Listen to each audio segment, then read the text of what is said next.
ago. It's the conversation. Yeah. Take your mind different places. Now you know. So yeah. So yeah, we got Larry in the crib. What's up? Hey, yo, How are you? go. Well, I know you from delivering packages outside on the streets, but what can I call you? A comedian? Can I call you a podcaster? Can I call you entrepreneur? What's up? Like, what's your main objective?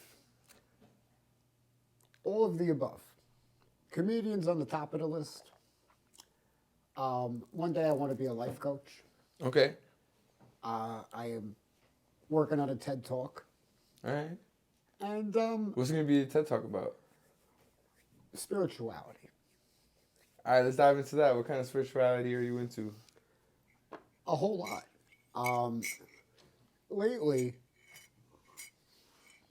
I've been infatuated with the variations of different stories and ideas that surround Jesus Christ.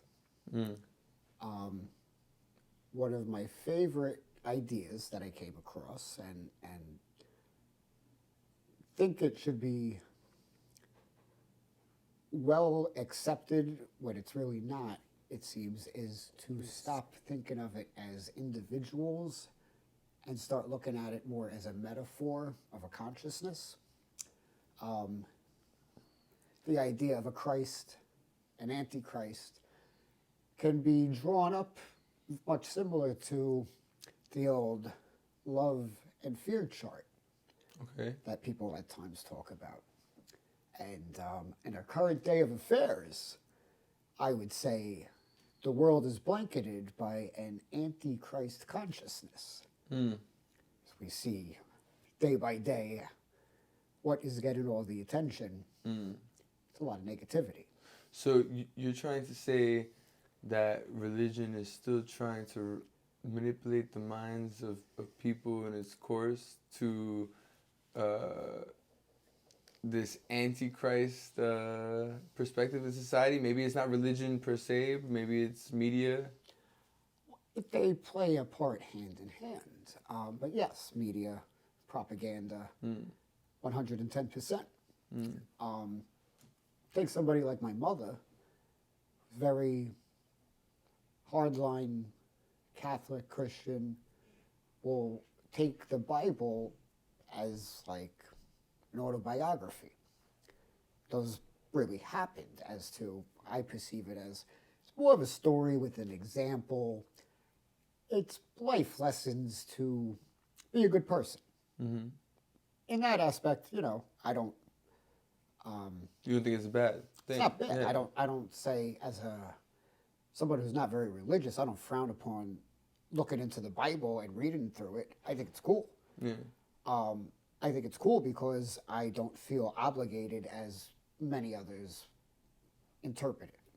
Yeah, I see what you're saying. Because like sometimes people get high strung for the values that they see within the Bible, but other people can see the stories for what they are and move on with their life, not necessarily. Well, think of some of the cool catchphrases that are often thrown around. Man was created in the image of God. Well, then what does God look like? Man, right. Man. Right. Who wrote the books? Man. Right. If the kingdom of heaven is within yourself, you're not going anywhere. Well, You need to do it here and now. right. Right. And you will have the kingdom of heaven because you'll Right. live a fucking happy life. Right. Exactly. And that's really what it comes down to. Prior to us meeting, my early 20s, I drove a cab part-time and worked in the office part-time. But Really? more based on the driving part, I used to do a lot of trips to the airports, Kennedy, LaGuardia, Right. Newark. One time I got to pick up a guy at Kennedy Airport. This guy, seems to be from India of some sort, He starts talking about how he's a Catholic priest. So I was kind of taken, and I'm like, I thought you guys are like Hindu and, you know, maybe Buddhist. Right. Well, yeah, dominantly. But I came into this field because, not for nothing, it really doesn't make a difference. I said, well, you know, I'm not going to argue with you on that, but, you know, do tell. His message was, at the end of the day, if there's a bouncer at the door that you got to go through, so, you know, your interactions went. You know, were you someone who treated people kindly in your walks of life? Right. And you'll get into the club, you know? I feel like my opinion on what happens in the afterlife, I think it's whatever you want it to be. Whatever you chose within your life to believe in within your life. You know, our fears kind of dictate our life passages, I feel. You know what I mean? Like, people are fearful for certain things, therefore they won't act on. And I feel like the same way goes with our fear of the unknown. You know, like, some people would like to have a structure within their life because that creates their own safety. And that's completely understandable because their structure allows for some type of longevity, some type of plans, you know, something that can last for a very long time. But that also creates an entire life that is kind of just dictated, you know, and planned and organized, which again is good, but it's not its original thing. I feel like after death could be anything you want it to be. So if you believe in heaven, really, through the eyes of Christianity, then you'll go to your heaven. If you feel like you're atheist and nothing's gonna happen, I feel like nothing's gonna happen. Yeah, you know, you get what I'm going with this? Like, Well, I feel like that is a good statement. I know somebody who is, I guess you could classify an atheist, but he's just a miserable person who has died and been resuscitated, and in his downtime, he's got nothing to tell. So it's like, I went to sleep and I woke up. wow, So you didn't see anything? Nothing. So I didn't even know anything was happening. interesting. And I think that's, I always thought was probably because you have nothing going with it, it seems. Therefore, you were given nothing with it when it was time. That's wild. Well, I got hit by a bus when I was younger, right? So, and like I was out for like 3 days, and when I came back, I had a conversation with a friend of mine, and he told me that I told him that I felt like I was in a dark room waiting for something, and that I was just like alone, scared, didn't know what was happening. Like, but I don't remember that shit. I remember kind of vaguely have seen him come to the hospital afterwards, but I don't really remember that conversation. And I don't remember any of that because the whole thing was kind of blurry. You know what I mean? But I think the mind is wild. And for what reason you think what you think is also wild. You know? It's like you're put into a specific spot in the earth, and within that spot, you are either destined to stay there or move somewhere else. And within that experience, you have gained so much different like perspective in life. You know what I mean? I've been cornered in the Northeast. I did do about 10 years living in the Poconos, teenage years into my early 20s. Graduated high school in the Poconos. The majority of life has been in New York. How'd you like Poconos? You It's know, cool. Were you like shooting at animals and shit? Like, trying to well, get- we No, didn't, I'm we fucking didn't talking shit. particularly shoot at animals when I was there. We were into way more intense levels of insanity. We would shoot at each other with things, not real guns. Growing up there as a teenager, I don't think is a good idea because there's not a lot to do, which leads to a lot of getting into trouble. What kind of trouble? I mean, you name it. Drugs, that's a big drug center passing through. A lot of things go in and out of there. I feel like most of America, right? Yeah, but like just that Stroudsburg area is a hot spot. Or it was. What kind of drugs? Everything. Heroin, Oof. crack, coke. Damn. You dabbled? Well, yes and no. I tried just about everything under the sun. Luckily, Except heroin. Oh, I tried heroin in my life. Really? Oh yeah. Wow. How was that experience? Yo, it fucked me up, Yeah? and I never did it again. What happened? I sniffed it. You sniffed it. Yeah, I sniffed it a little bit, Okay. and it rocked me. I was about 21, 22 years old. It's the only time I did it. And you, when you mean rocked, what does that mean? You just knocked out? I was just fucking high as fuck. No, I was awake. I shit. wasn't like drooling on myself high. You weren't. I was high, but like not like weed. But you didn't want to move. No, I was moving around. Wow. Maybe because I'm a very rambunctious person. Maybe I needed more. You're like, nah, you can't. But yeah, I didn't do that much. I only did like a little bump, but it was enough to hit me. And Wow. I never touched it again. Wow. Growing up trying pills like Oxycontin, Percocet. That's crazy. They always made me just throw up, so I kind of stayed away from those. Right. The life I lived, I know about 50 people that have died of heroin overdoses. Now, Jeez. 39 years old. Jeez. Yeah, it started, I was 10th, 11th grade in high school. Wow. Now, when you got into comedy, do you feel that all these wild life experiences you found a convenient way to put into your material? Yes. Or not yet? It comes, there's a lot. It depends on what topic we're going on about because I have stories out the ass. You know, if this was the end of my run, like I had a good run. I want to do more, but I've got to do quite a lot in life. It's made me who I am. All Right. this madness, all the creativity, all the drugs, all the fucking pain in life. Right.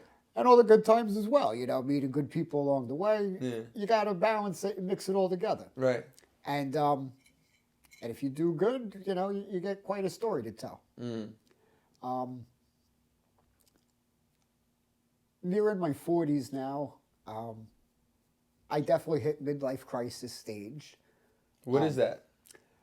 I To definitely, you? What is that to you? to me, it was just a turnover. Like I graduated to the next class,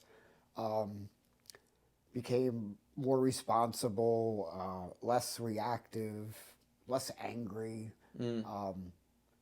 I think my father passing away a little over a year ago played a part in it because me and him we were close, but we were rough and close. And there was a lot of battle and animosity. And when I lost my father, all of that left with him, where now the only feeling I have is that I miss my father, you know. Right.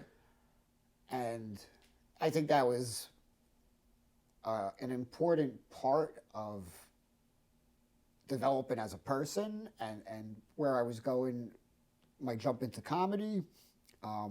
In a weird way, it gave you some type of peace. It seems. Yes. It absolutely did. And not like, I'm not happy that my Yeah, father's right. gone. That's what I'm saying in a weird way, but not really. But there was a certain chip removed from my shoulder that I don't really worry about anymore. And I think that was because I had grudges with my father that, you know, we went back and forth while he was alive, you know. Yeah. And whatever we got settled, you know, that's where it goes. So now all I could say is, you know, I miss my father and I love him. Oh, yeah. And I wish he could be here to see what I've done since he left because he will see that I've been putting it to good use, I think. Yeah, definitely. Sometimes do you find that the relationship you had with your, parents affects how you are with your children? Absolutely. You know, I often refer to my parents as cavemen, the Neanderthals. I don't know how they've gotten as far as they've gotten. Where are they somehow. from? My father's from Staten Island. My mother's from Long Island. Okay. So he brought her over here, right? You stayed in Staten Island, right? Or they went back and forth? Well, we went back and forth. I did live on Long Island as well as a child, out by Massapequa. So How'd you like it there? I liked there when I was a kid. I went to elementary school. That's like I feel like a lot of kids when they're younger, especially in Queens, if they hear you're from Long Island, everyone's like, "Oh, you're rich, or you have the big house." Oh, And no. no. I know it's not the case. When you grow up, you start to be like, "Oh, okay." It was I mean, Nassau County, Yeah. not Suffolk. yeah, but It was closer It to is funny. Queens than further. Yeah, I know it gets bougier as you go out to Riverhead, sure. Montauk. for sure. But yeah, my parents raising me raising my son, or as much as I'm involved, because I'm not with his mother. But I don't think I do much like my parents did. Not to say I'm on this like new liberal progressive, like let my kid dictate the household. But I have my way about it, and I think I'm a pretty cool dad, and I'm pretty understanding, and there's certain things to say, like, and I still see it to this day, but say yelling at a kid for crying, that's not really appropriate in my eyes. It's not going to help anything. Sometimes your kid needs a fucking hug. Yeah. And to tell them they're wrong for showing emotion, that fucked up generations. Yeah. Not to say like cry about everything, but don't Right. be embarrassed. Right. Feel it out. You got to balance it. He's 6, so far so good. When did you decide to start comedy, and why? Well, this past summer, 2022, I started putting the wheels in motion. It's been a thought for years. I've spent 25 years in the music world with the punk and hardcore, different bands, working with tons of different people. I got sick of working with different people and the inner battles of being in a band with people. It's like being in 4 fucking relationships at the same time with 4, it's all men. Right. And let me tell you, men are fucking bitches. But it got to that point as I'm getting older. I'm like, I've been doing this for so long. Right. I do love having variety in life. I want to do something new. The encounters I have in my day on a daily basis, I get so many times a week people telling me like, why don't you do that? Why don't you do stand-up? Why don't you do a podcast? Why don't you advertise yourself online? Right. And I said, you know what? I'm gonna fucking do it. Yeah. And see where we can go with it. And I wanted to start online. I did, from the summer, say July, August, into the new year, just online, doing my videos. My goal was to get in person, live stand-up, open mics. After the new year, I did my first appearance in January on Staten Island. Didn't go so well. Why? What happened? I had a routine that may have been a little too intense, a little too vulgar for the crowd in front of me. Say it right now. Say it right now. So in a rough edit. So I'm coming out of my morning bodega. I'm getting my coffee, cigarettes, depression on. And the first thing I see when I'm coming out of it is this long, beautiful brown hair. And I'm like, let me creep around the corner. I want to see what the fuck I'm working with over here. And I'm doing my fucking Ric Flair drip strut. And I'm just like, ooh, what up, my motherfucker? Why do you got a fucking mustache? You're fucking with me at 7 o'clock in the fucking morning. You look like fucking Anthony Kiedis. And, that started working. And then we dive into the walk of my morning. That's fucking funny, though. And we get to my afternoon. People got tired of that shit? No. That's not where it went downhill. So now we're starting to question if I'm gay or straight. That's where we're going with this. And I start talking about, I have a guy that I see in the course of my day. He's the second encounter, we'll say, right? Mm-hmm. And I cut my tie short with him because this is the guy who tries to encourage me to condone the idea of him fucking his hot cousin. Of which I ask, what are the pronouns for a fucking cousin fucker? And now everyone's looking at each other like, what the fuck did he just say? And I start talking about the Bumble dating app now, And I explain, I did this and I expect you to. I hate this and you ought to hate it too. I'm vaccinated and you better be too. Well, that's cool, sweetheart. I did a 23andMe ancestry and I expect you to as well. Because we got enough products of incest bumping into each other around here. We don't fucking need any more. And I was expecting the room to burst out laughing, and they were like, yo, They were quiet. this guy's fucked up in the fucking head. Like, and you could tell some of them wanted to laugh, but like Right. they didn't want to be the first one to. Okay. Like they were gonna get canceled if they fucking laughed. funny. Nah, it's just jokes, right? You're going in there for that reason. So my second appearance was at the Shillelagh Tavern in Astoria, not far from here, and it went fucking phenomenal. I did a little bit of a different routine. I was a little bit shorter on stage. I did play off my previous musicianship. I walked into a very dominantly music open mic. If there was 13 acts, I was the How only did you play comedian. into it? I had performed and booked at the Shillelagh Tavern during my time at Going Postal. I played there with the Baby Sandwiches. That was the band you were in? Yes. So, It's called the Baby Sandwiches? yes, I sang for that band. That's funny. We don't talk too much about that, but I'm sharing it with you because, Okay, hell yeah. you know, I love you, brother. Hell yeah, man. So I had played in this venue. Now, mainly I played there as a guitarist. So I explained to them, like, you know, I used to be in that corner on my guitar. I used to be on that corner. And, you know, nobody really had to hear me, but now you do because I'm doing comedy. So one of my openers is, I hate the sound of my own voice. And by the time I'm done with this, you're going to hate the sound of my voice too. So I rolled into it with that. There's a little bit of video footage on the Instagram and YouTube page. When did you get into the coffee, cigarettes, and depression? That's a podcast? fun concept that actually I have not spoken about. I have not shared with anyone, but it's not new. In fact, it's like 2018 into 19ish. I came up with this idea, and this was a joke. Can you actually stand up and show the camera? Oh. No, can you get up and show them? Just go up to the. Coffee, cigarettes, and depression. Now, my initial idea for this was like, yeah, you know, one day I'm going to be a comedian, and when I get my first HBO special, it's going to be entitled Coffee, Cigarettes, and Depression. Yeah. Tales of Enlightenment by Larry Left.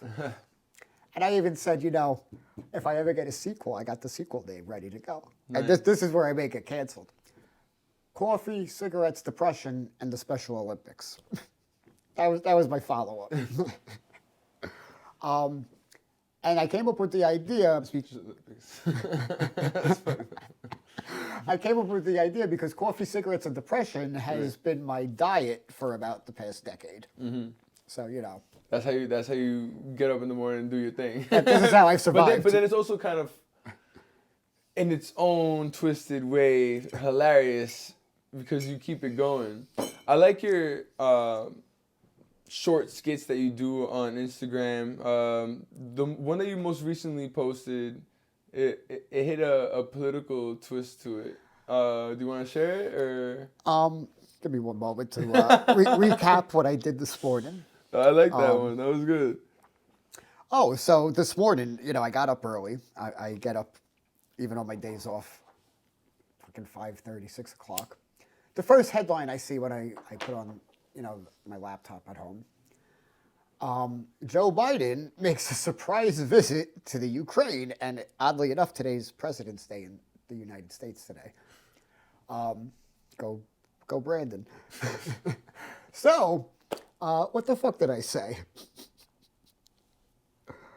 Oh, well, everyone's so upset with him. Well, now he's over there. Lock the fucking door. Say goodbye to him. Fucking leave him there. Right. Like, Say la vie, motherfucker. I think that I don't know why do we get so high strung? Like we gotta know, and we gotta come to terms that the president really is just a figurehead, right? Yes. There's so many more people that are actually in control of what's going on, and people like to, you know, target one individual.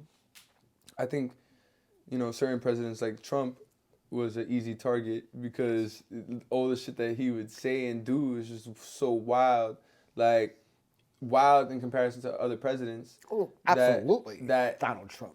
It was just easier to just like, I feel like people actually enjoy to put him on the media because they get to Well, bash let me him. tell you something. When you talk about just that, put him into the media, well, that's exactly what it is. And the media is all about ratings. Right. who's watching, who's selling commercial time space. So Donald Trump causing all the excitement across the country for fucking 5 years, throwing his campaign time, you know, from leading up to him exiting the White House, we'll say. Dude, all them news stations were fucking popping bottles every fucking quarter, you know? Right. They were doing great. Look at all the fucking material provided. Look at all the material made up. I wonder how far down the ratings went down. You know, I made a video when I first got my wheels going on coffee, cigarettes, and depression. One of my summertime videos, I remember very distinctively. When did politics become pop culture? They've taken over. Remember the days of like Michael Jackson running the show? Before him, it was Elvis, the Beatles. Okay. You know, even like Eminem kind of had a moment. Yeah. Boy bands had a moment in the 90s. You know, Right. the grunge era had a moment. Politics is so dominant. You know, like there ain't no sitcoms on TV no more. Reality shows, I don't know what the fuck's going on. You know, there's a few There's of them mad reality shows that but I have never taken off, but you know, like not every one of tapped them's a into Mob that. Wives or you know the big hits, Bachelorette, whatever the fuck they got going. Right. Politics is like it's Major. bigger. It's bigger than WrestleMania. It's bigger than the Super Bowl. Would you say politics, in its own way, is religion? It definitely has crossed, and it's funny because you know that's not the way we were supposed to be designed in the beginning of this country. It's definitely intermingled. What would be your ideal state of peace for this country? That is a good idea question.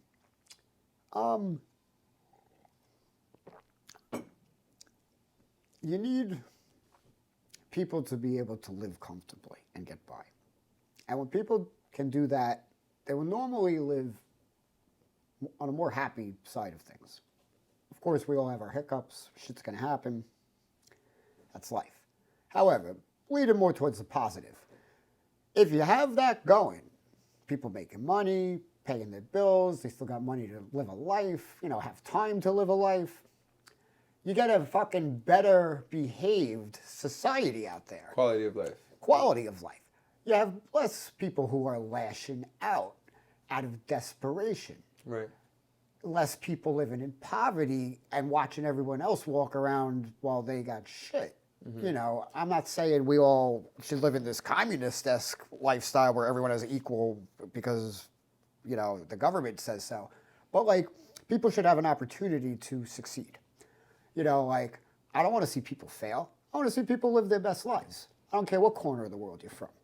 I agree with you 100%. How would you eliminate greed within that? You got to chop from the top. Nobody at the bottom is causing any of this. This motherfucker's at the top of the fucking pyramid. Yeah, but let me give you an example. I'm from Venezuela, right? You know who Hugo Chavez is? Vaguely. Do you know why, like, a lot of, let's say, have you ever heard, Cubans come to this country and they become, like, they become Republican real quick, or some of these Latinos, they come over here and, like, they're not completely Democrat because of the reason, well, I can't say that for sure, the reason, but from my observations and from what I've seen and in my research, I feel like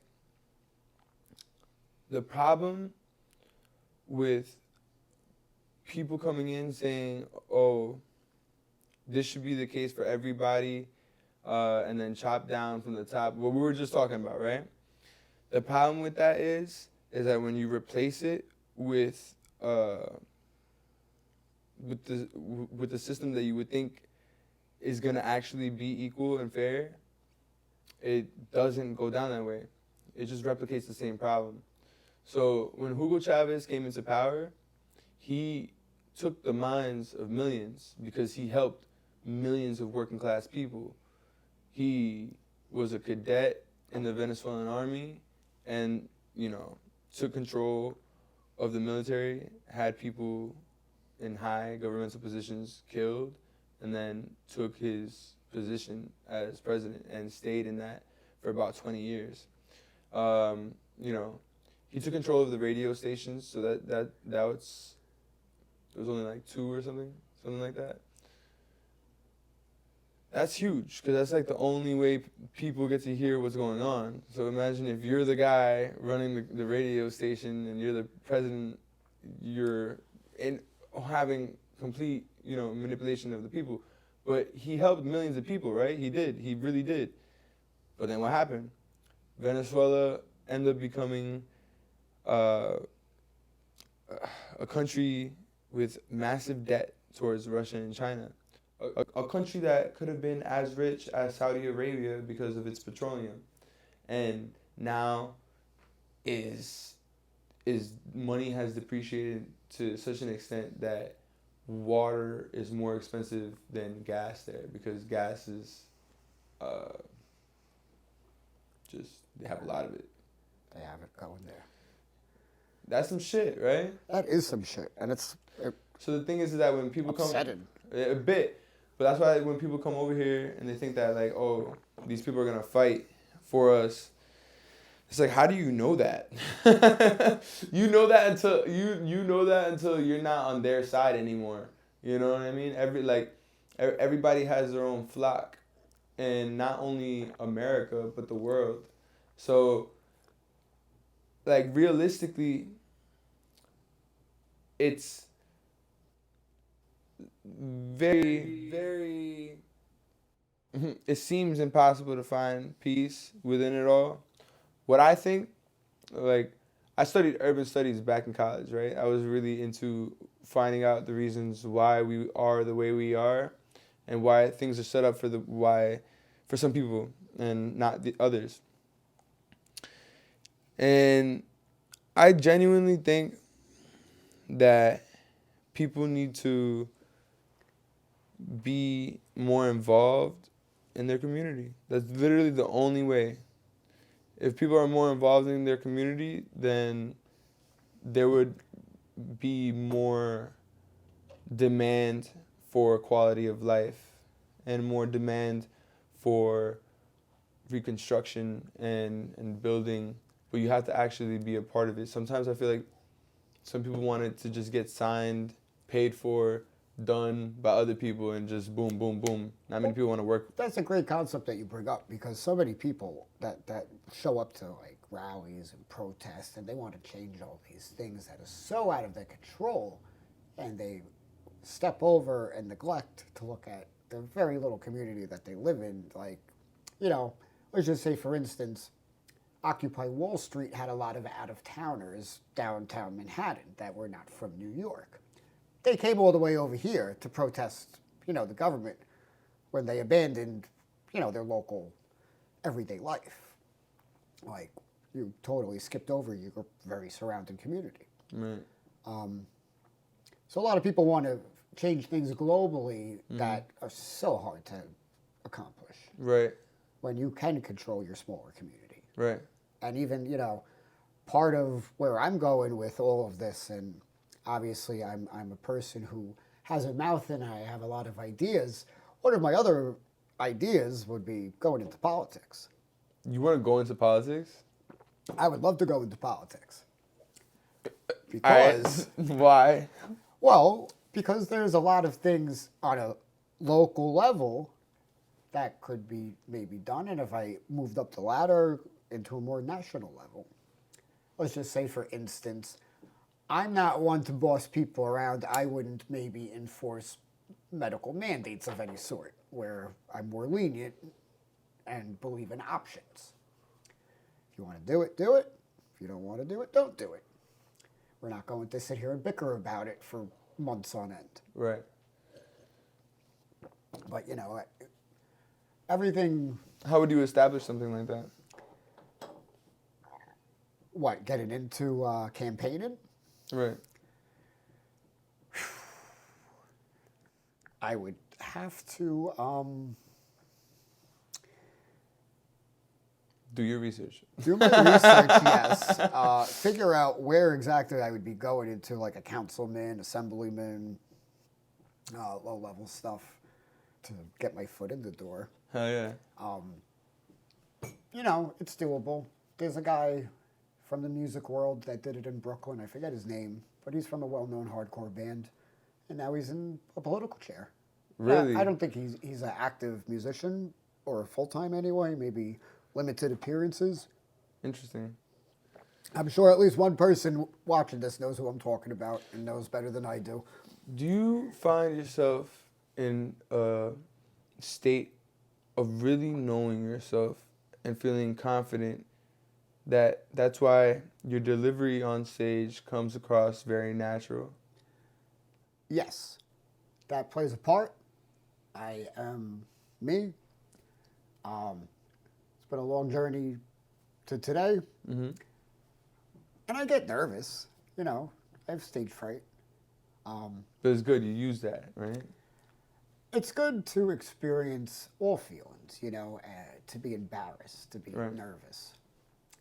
Because you're never going to evolve if you have nothing to conquer. So yeah, I get nervous. I'll be down the street on Vernon Boulevard tonight. I'm going to get a little nervous before I step foot in front of that microphone. Right.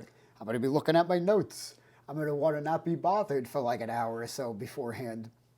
That's how I like get into it. Shit, Saturday?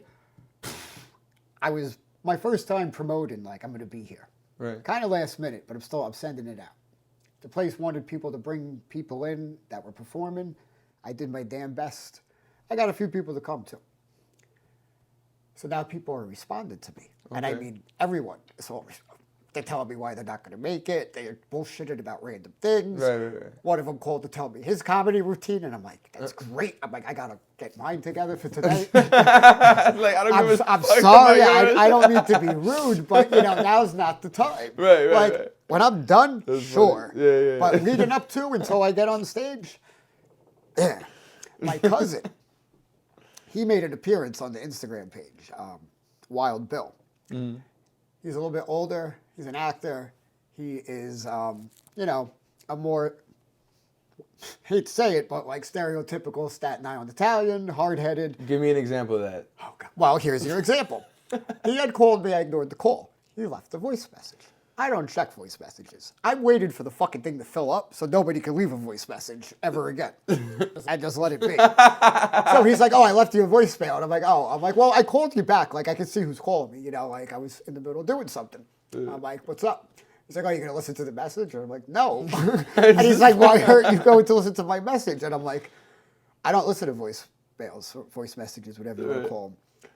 And he's like, what the hell does that mean? And I'm like, it means like only boomers leave me voicemails, and I have no interest on listening to them because I see who's fucking calling. I'm not answering it for a reason. That's funny. And, you know, so no, like I don't. And I even told him, I'm like, thanks, I'm like, you're helping me fill it up so one day nobody can leave one.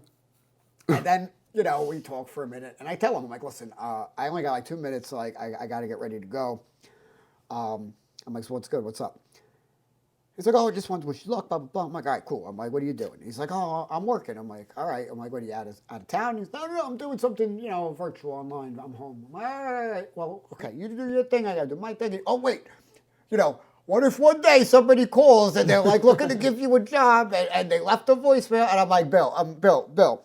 I'm like, I don't check the fucking voicemail. You should check your voicemails, Bill, I got to go. Like, have a good night. I love you, cousin. Goodbye. It's like fucking voicemail. But yeah, so there's an example. Right. Like, he's going to stay out. Next time I talk to him, if he sees this video, why are you talking about the voicemails like that? Why don't you just check your voicemails? Fuck the voicemail. I don't fucking care, man. And actually, since I got this new phone, when they leave voicemails, I get it in a text message written out. Right. I've never seen that before, but this fucking piece of shit does that. And so I can actually read it, but the fucking thing was like this fucking I can't read it. You're not going to waste time doing that shit. I get nauseous looking at it on the phone. It's like Especially, too much to handle. I'm always in travel. Wow. So tell me, Larry left.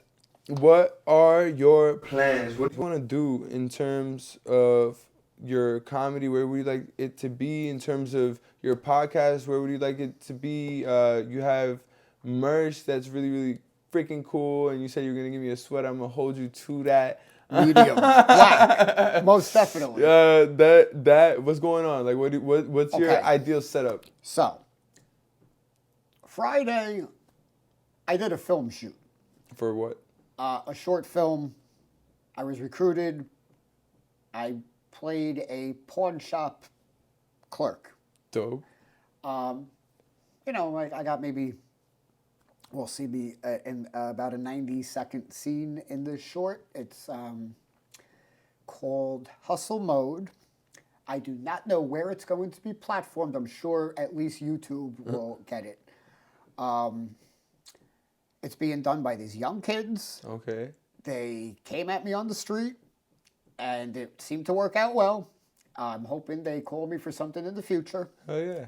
I was in talks with somebody else about creating a short series that is based around my father as the main character, because I have lots of stories from, you know, growing up. Yeah. So that is an idea. We'll see what happens with that. That's a big one. Okay. I want to continue to do live appearances. Tonight, I'll be in Vernon Boulevard. Yeah. From after tonight, I have more videos to make. They come sporadically. Some of them I do write out. I have my moments where I'm writing them, and I have a little bit of storage for if I have a dry day. You know, that happens. Sometimes I'm not on top of my game. Right. I have other things going on. Yeah, it's fine. I want to do some skits if I could maneuver. My production is this. Yeah. That's it. Yeah. But I've figured, you know, a few tricks to the trade. I could do a little bit. That look, hey, anything that works for you, right? You know, and also you keep on growing. Like I didn't start with this or anything. This giraffe, you know where it came from, you know, like Came from the streets. it came from the streets.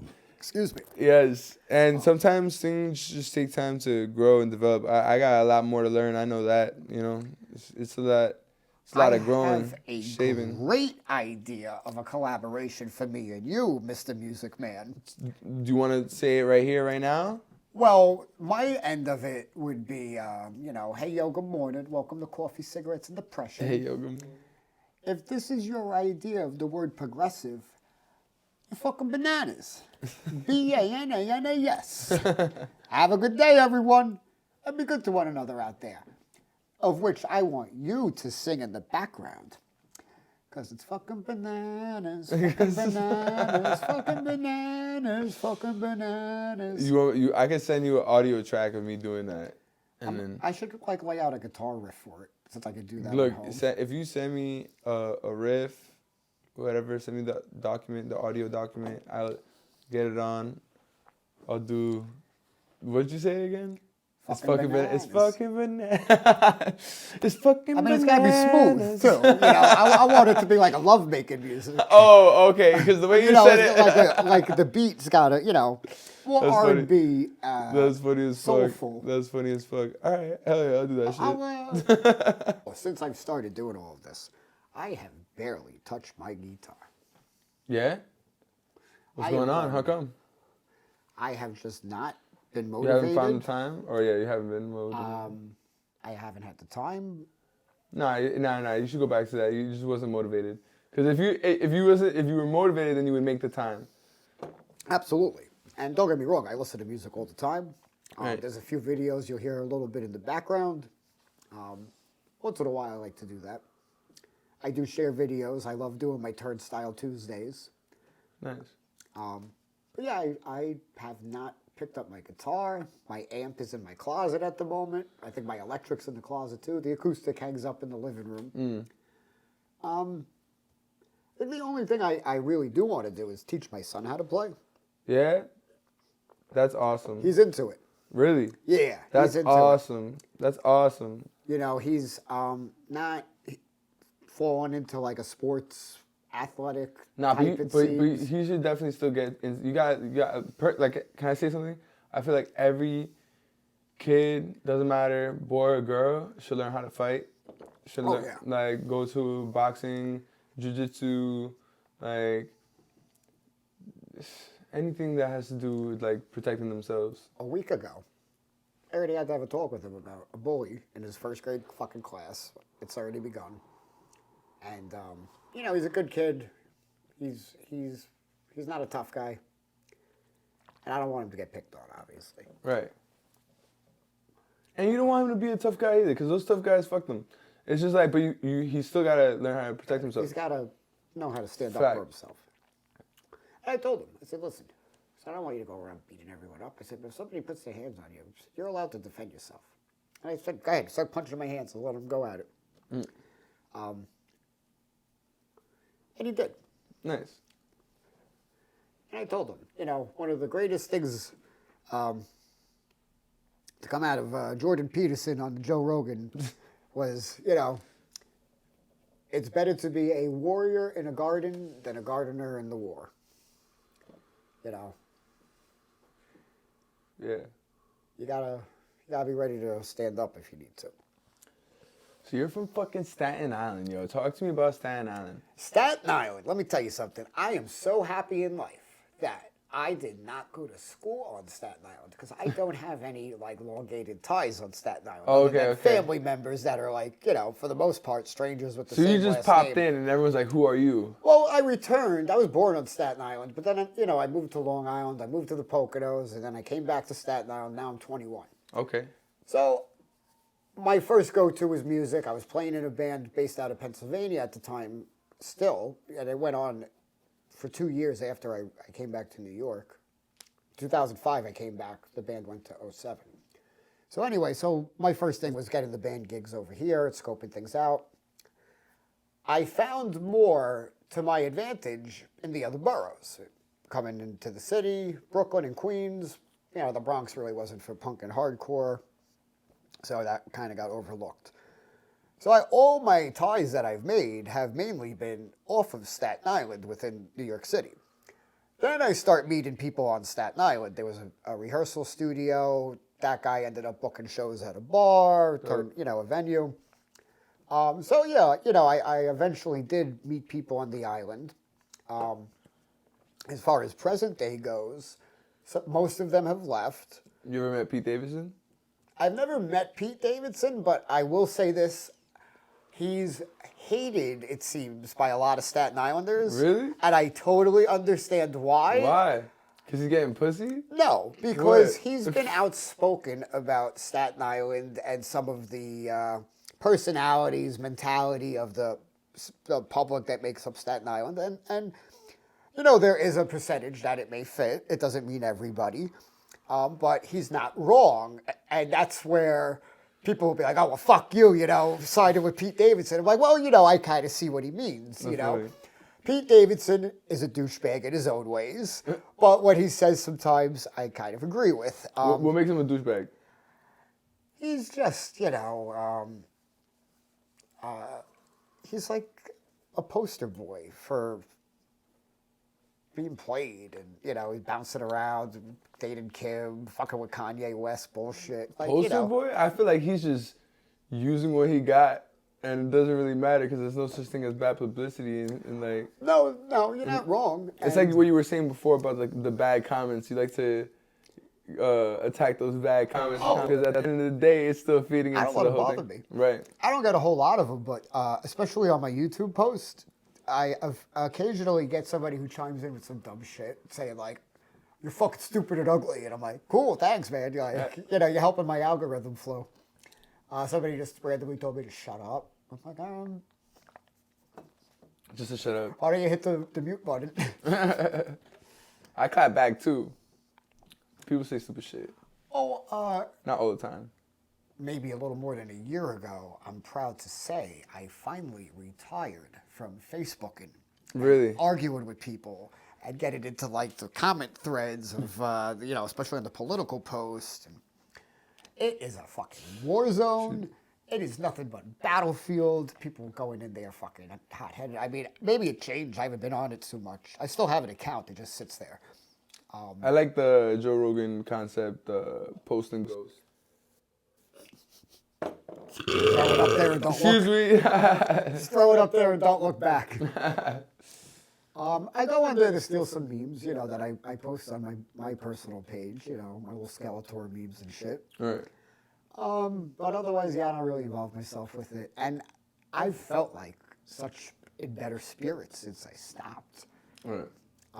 It does have a bad effect on people. Right. And, especially if you let it. Obviously, not everyone does. And some people go on it, probably don't even see the shit that I'm seeing and talking about. Right. God bless. They don't have to see that shit. But, like, once again, politics really took over pop culture. And that's a big part of it, social media. And What do you internet. think that might lead to?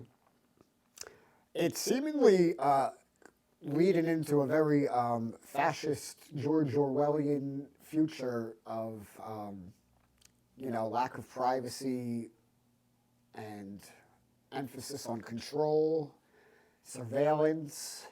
We all did it to ourselves. We thought we were cool tagging ourselves back in 2008 on Facebook and MySpace and shit. We built the facial recognition programs for the FBI and the CIA. And we all did it. We all did it, Notice, I don't know, maybe it's just me, but the past few years, like, nobody ever, like, was like, oh, tag, we hit it. Kind of faded out. We already done did it 10, 15 years ago.